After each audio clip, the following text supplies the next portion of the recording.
Napanood ba ninyo, nakita ba ninyo ang reaksyon ng iba-ibang sektor sa ating lipunan tungkol doon sa 15 senador na pumabor sa resolution para sa house arrest ni dating Pangulong Duterte?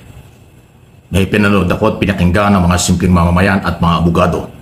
Wala po akong nakita at nadinig na abogado kahit isa ang nagsabi na makakatulong yung resolusyon at papakinggan ng ICC. Lahat ang sinasabi nila, no basis, garbage. Walang pakialam ang ICC sa Philippine government at sa Senate resolution. Hindi raw makakatulong. Para bang ang pinapalabas dito, nakasira pa, pinagtatawanan pa, dahil masyadong pinupolitika ng mga Filipino politics, Philippine government, ang issue ng crime against humanity. Na wala namang political agenda ang International Criminal Court. Tama yung sinabi nila. Ako yun din ang paniniwala. Walang pakialam sa takbo ng politika sa Pilipinas ang mga judges ng ICC. Ang kanilang pinakikialaman at tinitingnan ay ang reklamo, sinumpang salaysay at mga biktimang Pilipino sa human rights violation kaya crime against humanity. Kaya nga meron ng 3-4 na mga kasong ipinail at hawak na ng ICC against Duterte. Kaya nga malabong pauwiin eh. Unang-una, kaya tama yung sinasabi ng mga tao, fake news, kabaligtaran lahat ang sinabi ng ibang senador, especially yung mga DDS like Robin Padilla. Kaya alam mo si Robin Padilla, sabi niya pabalik-balik siya sa dahig. Hindi nga siya nakarating kay Duterte. Hindi nga siya nakapasok ng selda eh. Hindi nga niya nakita si Digong. Ang kanyang hawak-hawak sa dahig nung napupunta siya doon, yung picture ni Digong. At doon sila nagpapapicture lang. Tapos ang sasabihin mo, naka-Bartolina. Anong klaseng senador yan? Kakahiya. Para po sa inyong kaalaman, ang International Criminal Court, mataas ang standard. International nga yan eh. Maalaga sila sa mga akusado. 24/7 binabantayan niya ng mga security, ng mga doktor, maayos ang pagkain, maayos ang kalagayan. Hindi katulad ng kulungan sa Pilipinas na kahit suspect ka pa lang, pinaparusahan ka na, magsisisi ka talaga. Sa Sikip at Bartolina sinasabi. Ay itong hindi ko alam kung anong, kasi mga Pilipino, ginawa niyo senador ito, kaya puro kahihiyan na ginagawa eh. Kasi po nagtalumpati dun sa Senado, Bartolina raw. Hindi naman ganun ang ICC. Itanong nyo sa lahat ng nakulong at kinasuhan before ICC na mga nanggaling sa iba't ibang panig ng mundo, walang magsasabing sila na Bartolina. Walang kulungan ganon. Ang description nga ito eh. May magandang bed, may sala, nakakapag-exercise pa, open pang gumamit ng telepono kahit anong oras, pwedeng dumalaw ang kahit sino, basta may tamang proseso. Yun ang kalagayan. Maayos ang pagkain, binabantayan 24/7, may malapit na ospital in case na may problema, nandiyan ka agad. 5 minutes lang daw ang layo sa ospital ng kulungan. So, ang description nga ng pamilya, maayos eh. Ako, ang tingin ko kung ganun ang sitwasyon, parang nagbabakasyon lang. Parang hotel ang tinitirahan. Malinis, maayos, mabango, kompleto ng gamit.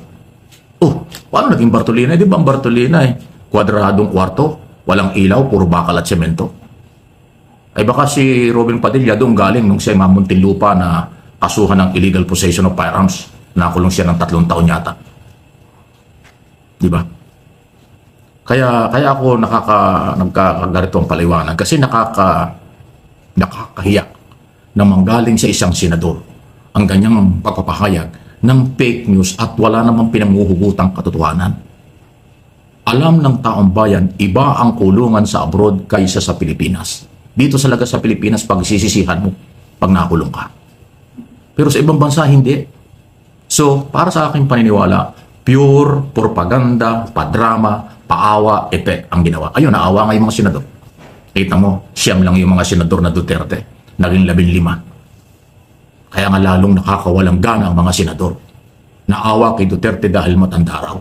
Samantalang sabi ko nga, 1,000 ang nakakulong sa Muntinlupa. Yung binibig preso na matatanda, walang pakialam ang mga senador.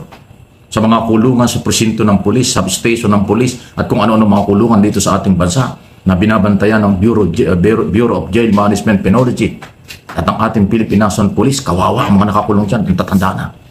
Walang pakialam ang mga senador. Wala tayong nakitang resolusyon.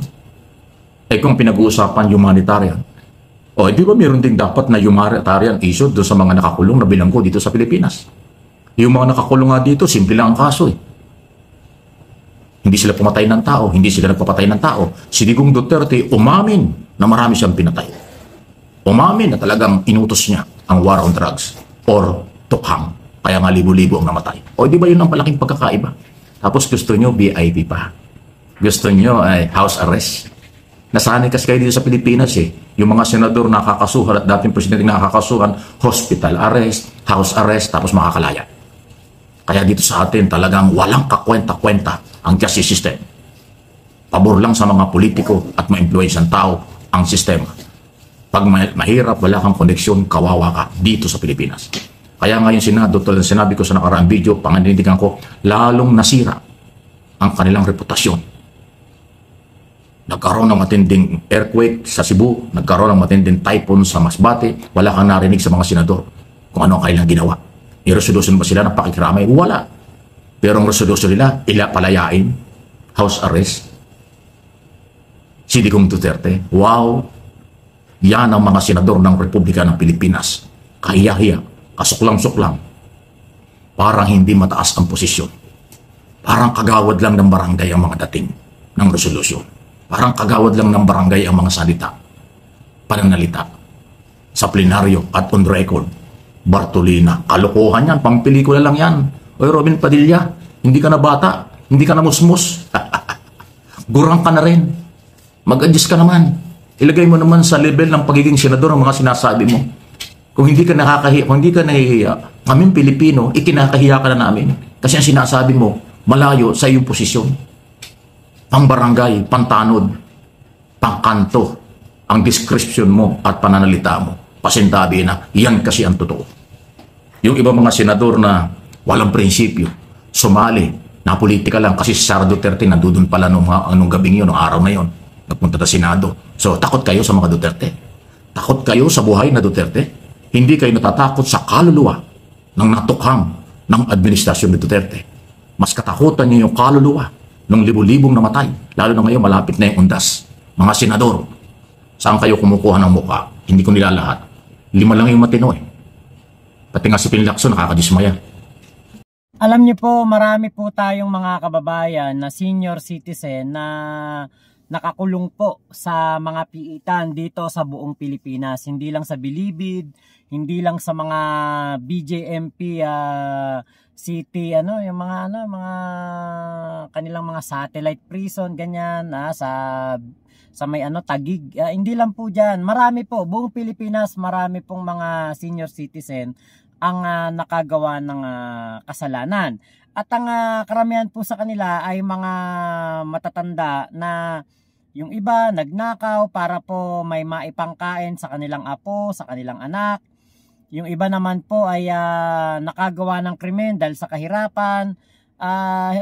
Ibig sabihin, yung mga kaso po nila ay hindi po mga, kumbaga mga mabibigat. Pero hindi po sila nabibigyan ng humanitarian kumbaga reason para po sila ay mapalaya. At bagkus ay nililitis po sila ng regular at sila po ay kumbaga pinagbabayad sa kanilang mga kasalanan ng naayon po sa batas. Ngayon, dito po sa mga nakaraang panahon ay alam natin na meron pong mga katulad nitong si Tatay. Naalala nyo siguro to. Papakita ko na lang dito sa aking screen. Etong si Tatay na jeepney driver na nagkaroon po ng problema noong naalala po ninyo yung jeepney driver si Elmer Cordero. Ang sabi po ni Harry Roque dyan, tingnan po natin kung may ebidensya. Kasi regardless of your age, kapag may pending case, kinakailangang harapin yung kaso. Pero bakit kay Digong iba ang kanilang approach? Kawawa daw, aping-ape, at yun daw kanyang kalusugan ay nagde-deteriorate na. Di ba? Parang magkaiba ang kanilang paninindigan kapag po mga matatanda ang sangkot sa krimen dito sa Pilipinas nung panahon ni Digong, wala silang konsiderasyon. 'Di ba? Naalala niyo 'to? Itong si Lolo. Ito si Lolo. Ayan, Lolo Narding. Naalala niyo 'yan? Siya po yung 80 years old na kinulong dahil sa 10 kilo po ng mangga na kinuha niya sa sariling puno na siya ang nagtanim. Pero naibenta niya na yung lupa. Ngayon siguro dahil sa kahirapan at kahit na nabenta niya yung kanyang lupa sa murang halaga, kulang na kulang po, hindi na pag-aabot, hindi na pagkakasya, at baka yung pinagbentahan niya ng lupa ay naubos na o pinambayad lang din sa utang, napilitan pong pumitas ng 10 kilo ng mangga sa kanyang puno noon. Pero 'di ba, walang konsiderasyon dito. Ito po ay kinulong at ito po ay nililitis ng normal. 'Di ba? Pero bakit si Digong ay bibigyan natin ng ganong ka-special na approach na ang Senado po ay nag-aksaya ng oras, pondo, at sa halip na meron pong mga mas importanteng issue ng bayan ang mapag-usapan, house arrest ni Digong dito sa Pilipinas ang pinagtuunan ng pansin. Tama po yun, Sir Mike Cabe. Marami po ang naawa kay Digong na mga senador. At isa na dyan na kumbaga parang tingin ko yung nadala ng awa ay etong si Senator Panfilo Lacson. Tingin ko naawa siya kay Digong at yung iba pong mga bumoto ay ang stance nila ay ang pagiging Pilipino ni Digong na dapat dito po nililite sa ating bayan. Yun lamang ang stance ng iba. Hindi katulad nitong sila Robin Padilla na ang stance talaga ay alam naman natin na talagang utak Digong, wala tong ibang iniisip kung hindi si Digong. 'Di ba? So naka-impluwensya po yung mga Duterte senators dito sa ibang mga senador. Yung mga Duterte dogs ay nakakuha ng simpatya. Dahil nga po, syempre, maawa yung iba nating mga senador na alam naman natin na mga matitino naman yung mga yan, pero dahil sa alam natin maawain ng mga Pilipino, maantig talaga sila sa kapag nabanggit ang katandaan ni Digong. Pero wag nating kakalimutan to. Si Digong po, nung naging presidente ay matanda na, senior citizen na. At si Digong po, nung nag-uutos po ng mga paggurgur sa mga PNP para po sila'y makakota, para po kumbaga mabawasan ang kalaban sa negosyo nitong mga katropa ni Digong, ang kanila pong mga pinag-uutos nitong si Digong at ang kanyang kumbaga pinatupad, diba, ay ang napakatindi po na krimen. Crime against humanity. Matanda na po si Digong nung inutos niya yan. Baka po nakakalimutan lang ng ating mga ibang mga mahal na senador, mga magagaling at alam natin na mga tuwid na senador. Si Digong ay matanda na nung naging presidente at nang mag-utos ito ay senior na ito. Matanda na po ito. Kaya para sa akin, maling kaawaan si Digong. Kasi kung kakaawaan natin si Digong, bakit hindi natin kaawaan ng lahat? Diba, bakit hindi lahat? Bakit si Digong lang ang kakaawaan? Dahil ba si Digong ay kaalyado nitong mga Duterte dogs? Diba? Kung dapat bigyan ng human o ng humanitarian consideration ang isang dating presidente na napakabigat ng kaso sa ICC, bakit yung mga nagnakaw ng 10 kilong mangga, nagnakaw ng corned beef na matanda, nagnakaw ng sardinas na tatay, nagnakaw ano ba yun, yung jeepney driver na lumabag sa batas noong 2020, si Ka Elmer, bakit hindi sila binibigyan ng humanitarian consideration. Eh di ba yung mga krimen naman na nagawa nila, mga petty crimes lang. Si Digong, paggurgur sa lahat ng mga sangkot sa illegal na pulburon ng walang due process at napakarami pong nadamay na mga mga inosente. Nadamay ang mga inosente para magkaroon ng kota ang mga PNP noon. Kahit po walang kinalaman sa pulburon, ginugurgur para po makakota. Para magkaroon ng report, ire-report ang paggurgur, gagawing lalagyan ng mga sachet para talagang makatotohanan kunwari nanlaban itong mga suspect na ito. Kahit na wala naman talagang kinalaman at ito yung mga inosente. 'Di ba? Kung si Digong na alam natin pinapasok ang illegal na pogo, nagkaroon tuloy tayo ng checkwang mayor, pinapasok ang mga illegal na pulburon, nakipagsabwatan sa mga smuggler, nakipagsabwatan sa mga chekwa para ang parmali ay maitatag at makakupit ng napakalaking halaga sa kaban ng bayan.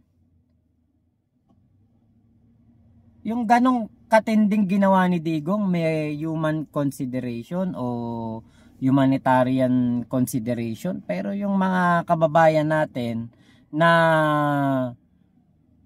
ang baba lang ng krimen na nagawa, hindi mapatawad ng bansang ito. Sinasabi nila hindi flight risk si Digong, sinasabi nila wala nang kakayahan si Digong. Parang 10 years ago, di ba, napakalakas niyan. At kung makapag-utos, akala mo kanya ang Pilipinas, akala mo nabili niya na kaluluwa ng mga Pilipino.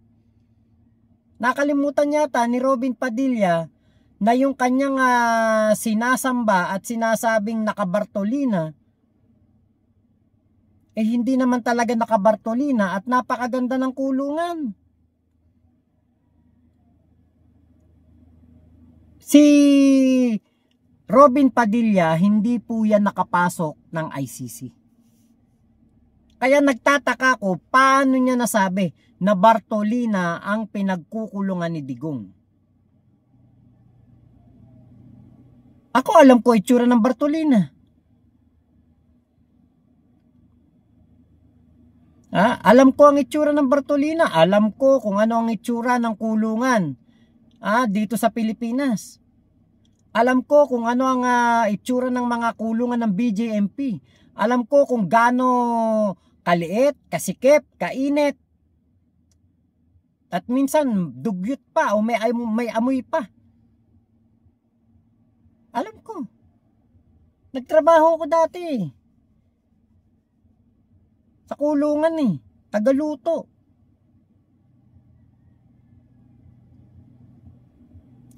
Kami pa nga bumibili dati nung nagkaroon ng parang tawag dito yung outburst, hindi naman outburst, nagkaroon ng sakit sa balat yung mga preso. Pag dinadalaw sila, nagpapadala sila yung mga ointment, ganyan, yung nakalimutan ko mga tatak papadala sila mga ointment, hindi umuubra. Ang pinabili sa akin ni Chip yung yung salicylic acid. Yung ganyang kalaking bote, kulay puting bote sa Mercury, tas bulak, malalaki parang unan. Nang binili ko. Dahil nagkaroon ng hawa-hawa sila, mga buni, yung mga preso doon sa pinagtrabahuhan ko na police station. Tagaluto po ako. Ako ang nagluluto para sa mga pulis, tanghalian at hapunan.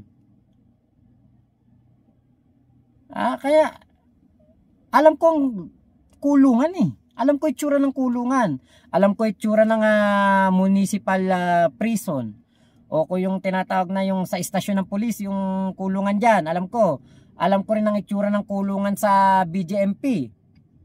Alam ko rin ang itsura ng kulungan sa Malolos. Dahil nakapagatid na kami doon. Kaya alam niyo po, kung meron man alam si Robin Padilla, baka yung kulungan lang dito sa Pilipinas.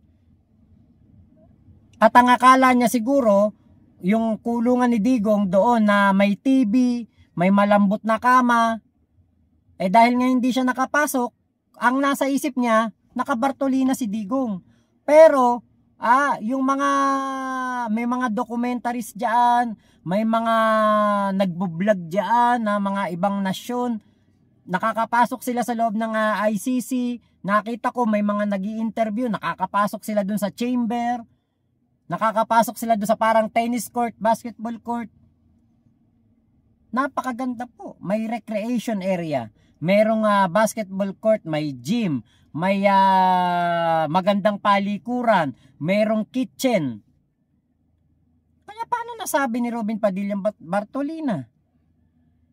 So ito po ay isang maliwanag na pagmamanipula sa isipan ng mga Pilipino, ng mga DDS, para po kawaan nila si Digong at para po maghinanakit ang mga mauuto ni Robin Padilla na mga Pilipino, para po sila'y magalit sa mga nagpahuli kay Digong, sa ating presidente, kay General Torre, para magngit-ngit sila na kita nyo, kapwa natin Pilipino binabartolina sa ibang bansa, kahit naman na mas maganda pa sa karamihan ng mga Pilipino ang tinitirhan ngayon ni Digong doon sa dahig. Yung iba nga nating mga kababayan sa karton lang natutulog. Yung iba nating mga kababayan squatter. Pero si Digong parang first class na kondo ang tinitirhan, studio type, kumpleto ng gamit, meron pang access sa pamilya, pantawag overseas, anytime, 24/7 may access si Digong sa telepono. So paano nasabi ni Robin Padilla na Bartolina yan? Ang Bartolina walang ilaw, madilim, mabaho, mainit, malamig kapag gabi, mainit kapag umaga.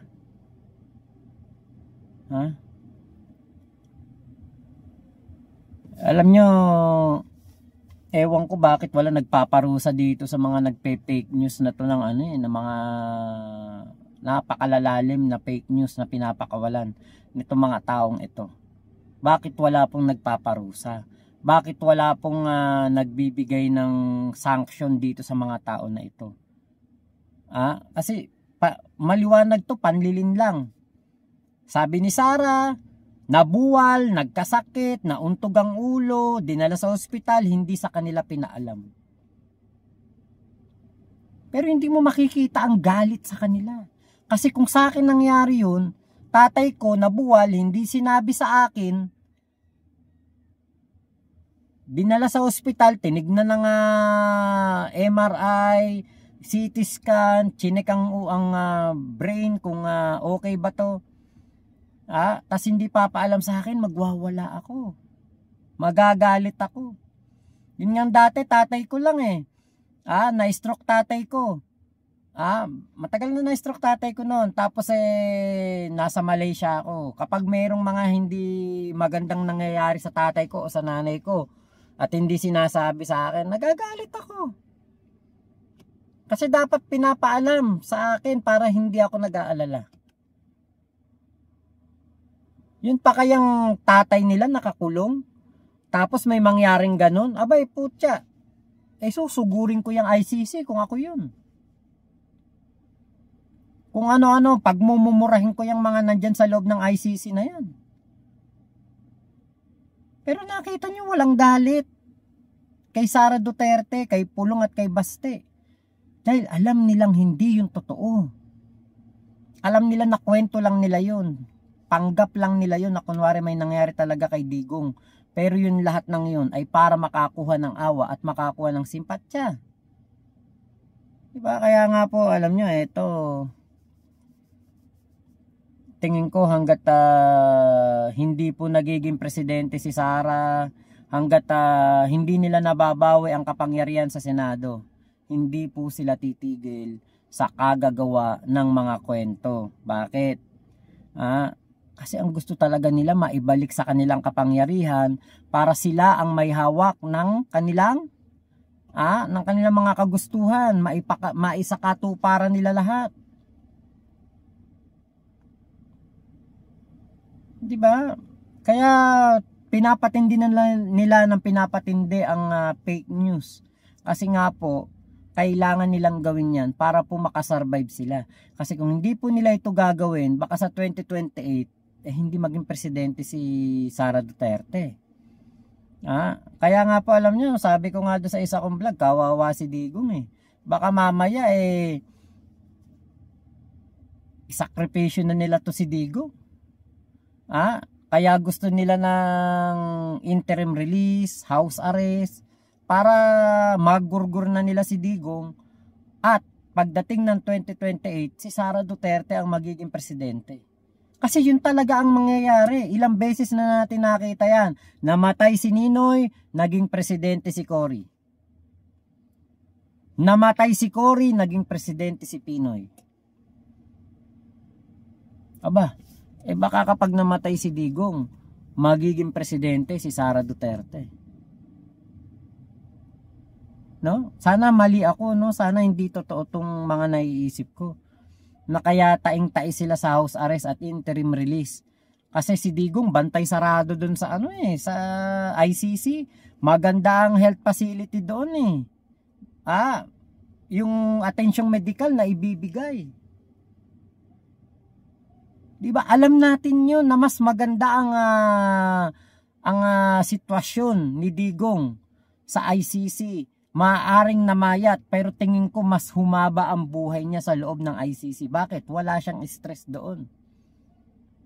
Oo nga, siya'y nakakulong, pero alam natin na wala siyang political stress, family problems, hindi niya intindihin yan. Kain tulog lang si Digong doon at nabibigyan pa ng tamang medical na pangangailangan na ibibigay.